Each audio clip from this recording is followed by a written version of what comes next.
This edition of the Ridley Report is brought to you by Freaking.com.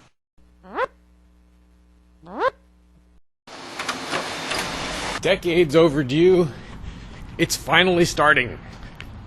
Some semblance of a property tax revolt in New Hampshire.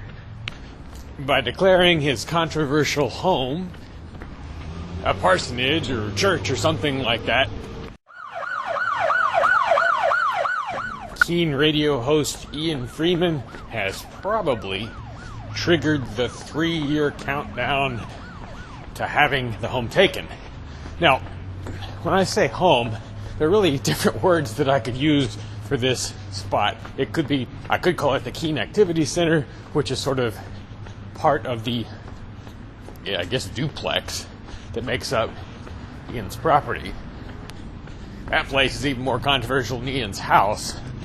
Although, I'm really not sure what all the definitions are here and what all the geographic significance of each part of the property is. And I'm not sure if the Keene Activity Center is part of that, if it's just Ian's house. But anyway, the important thing is there's a property there that's basically going into revolt status. Now, if I understand correctly, this situation is different from what's developing in Grafton, where Free Stater John Cannell owns a church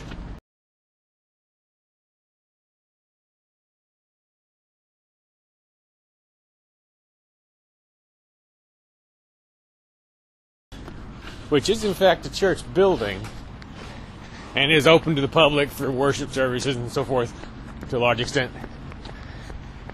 I'm assuming he, kind of went through the normal paces that you go through in terms of paperwork and so forth. I'm not really referring to that as an attempted revolt. Who is the guy in the hat? The man right there stole my phone. What Ian and company are doing, I got the impression from listening to Free Talk Live that they're not even going through the motions of trying to get government approval to be a church or be treated as a church. Anyway, so whichever of these properties or situations inspire you more, I think maybe we have some thinking to do about what kinds of things can or should be done to make sure the government does not have an easy time of it if it comes for them, for these properties. Here are some of my brainstorms. Things we've never been able to do before. So in some cases. Let's say we get to the point, perhaps in the year 2016, where the house is now at risk of confiscation. And personally, I would have preferred this was just an out-and-out civil disobedience act as opposed to going through the sort of freak showish element of calling it a church. People naming themselves all these titles that people are just going to laugh at.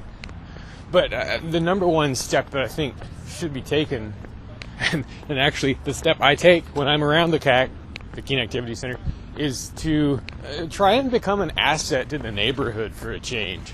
And by that I mean enough of an asset so that you're actually perceived as an asset by the neighbors. I've only ever heard of one